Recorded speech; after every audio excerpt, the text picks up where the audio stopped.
Well, welcome to part 2 of our Bayonetta review. And we left off talking about the boss battles, how they are very intense, they're very fun. Yeah, and one thing that kind of needs to be mentioned about this game is that it's just really over the fucking top. I mean, you think that... Everything is theatrical, everything is meant to... It's just, how loud can we make this? It's all about Flash, really. But, I'll say... It is kind of fun. Alright, the initial boss battles are fun. The problem, though, is that you fight the same bosses multiple times, and the fights get to be less and less fun each time. Another thing to say about this game is that it has vehicle sections. There's a motorcycle riding section, and there's even one where you ride a rocket. Which I didn't care for because it's too long, and the controls are kind of wonky because it's reversed axis, which I'm just not used to playing with a lot of the time. And the joystick is like super sensitive. If you slightly nudge it, you'll go, oh, like now I'm all the way up here in the screen. It's like, oh, now I'm all the way down here. It's just like the slightest touch, and you just go all over the place. So it was an okay. The rocket was okay, just way too long. It was 2 parts of a level instead of just one. The motorcycle was okay, but really, I think you just could have just left the vehicle sections out of it. Would have made the game a bit shorter.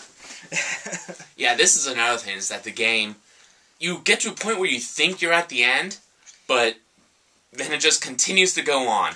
And also, it gets very, like, Hollywood movie cliche, where you think, like, certain characters die, but out of nowhere... But they don't. They don't, you know, they somehow magically survive. Which, I personally, I kind of hate. I kind of like the idea more of them dying, because then it meant, you know, it would have been a really powerful sequence in the story, but then you just go, oh, well, they didn't die. Oh. Well, that was a waste of my time.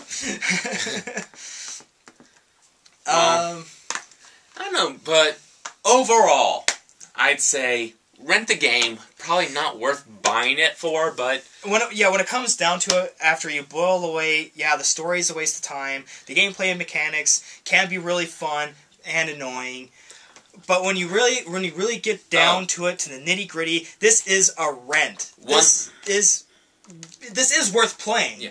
One last thing, though, is that the levels will appear to be linear when they're not. There were many levels where I would go through, I would think I have done everything, but I'll be missing segments of the level, and after each level you're ranked, and I would always get the lowest rank because I'm missing like maybe 3 or 4 segments. Oh, another thing to kind of complain about, there's like some hidden areas, like you were saying in the levels, there's hidden areas, but they have like hidden challenges, and the challenges are like ridiculously way too fucking hard. I couldn't find any of them on my first playthrough, so maybe when I'm bored someday, I'll go back and try to find these, but it's kind of like they're supposed to be side missions, but they're still graded.